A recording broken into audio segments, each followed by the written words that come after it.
Our fight for justice and balance of power. In How to Tame a Wild Tongue, Auxilia brings up how culture is being violated in society. Auxilia experienced this violation at a very young age and was always told to just hush up and go with it. She was violated for embracing her culture and adhering to American English language.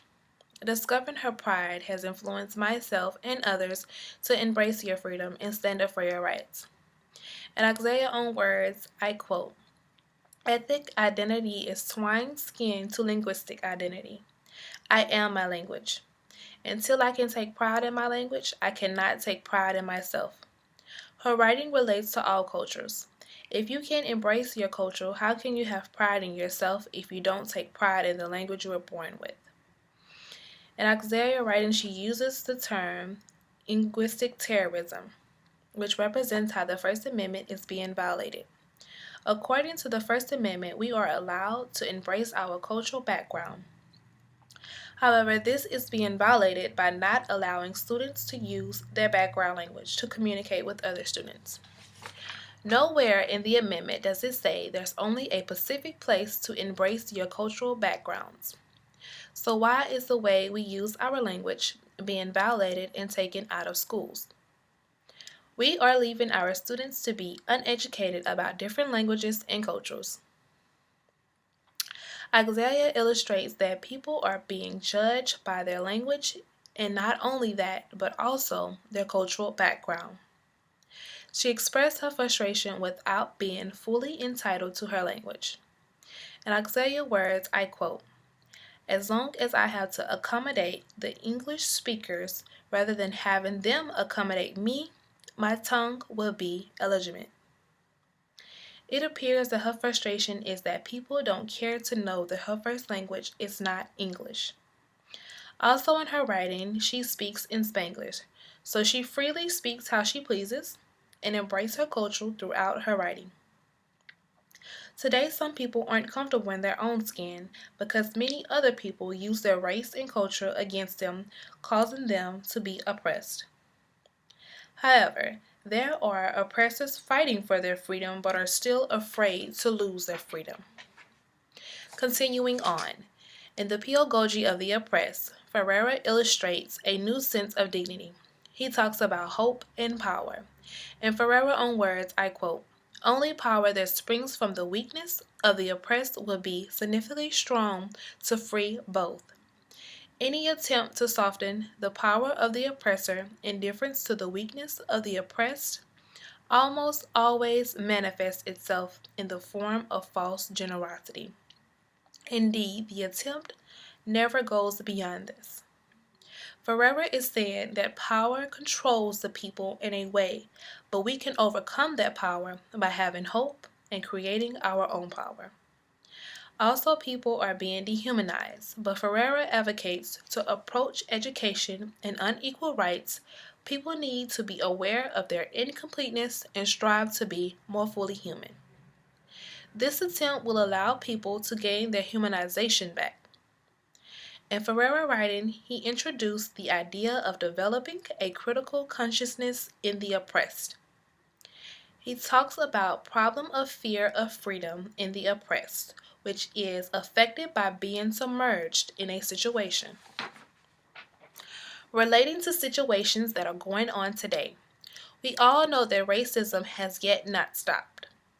People still discriminate against one another, and I believe it may never change if people continue to only focus on the color of someone's skin. In the 14th Amendment, it states that no matter what race you come from, you're still granted the same rights as others. People will always first notice your skin color before they notice your gender. As we all know about the Ferguson trial, Michael Brown, a black teen, unarmed, was shot down by a white police officer in Ferguson on August 9, 2014. Darren Wilson was the officer who shot Brown, and people that say they saw the incident say that Wilson shot Brown after he raised his hands in surrender. They say Wilson was afraid of Brown and chose to use his gun for protection. But my question is, why not call for backup if you felt that there was danger? Many may agree and some may disagree that it was a racial act. If it was not only a black boy, but if it was anyone of color, it still would have led to the same situation. But however, if it was a white man, the officer would have handled the situation a whole lot different. For example, a cop may not stop a white man because he wouldn't suspect a white man to do the same crime as a black man. Many people of color, such as myself, feel that police officers are not there to serve and protect people of color. There is a different experience with cops for colored people than it is for white people.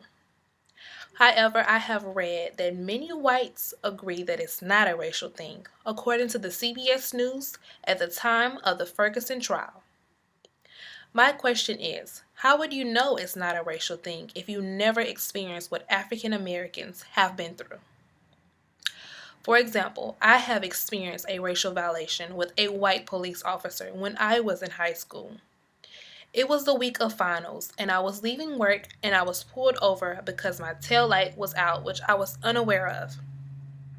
The officer, of course, asked for my driver's license and insurance, which I did not have my driver's license, but I did have my insurance paper.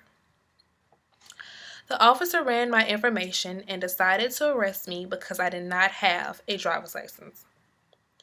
I was aware that if you were pulled over without a driver's license, you will only receive a ticket. However, he told me that the new law was if you were pulled over without a driver's license, then you're sentenced to jail. This was my first time ever being pulled over, and I felt so violated, and I felt that I should have at least received a warning since I was unaware of the changes of the law. A week later, my coworker, a white lady, was pulled over by the same officer and she did not have her driver's license, nor did she have insurance, and she only received a ticket. That day, I felt so violated and wanted to speak out, but I just felt some kind of resistance. If I had only known the law, it would have been a different situation. But still, why does your skin color matter in situations? It's not right to treat people different because of their race, but people still do it, and it may never change because it has been something that has been passed down generations. In conclusion, people should be treated equally with the same rights as others. Gloria believes that you should embrace the language that you were born with to be accepted from your own kind. She desires for people to speak however they feel and not to be pushed down for embracing your culture.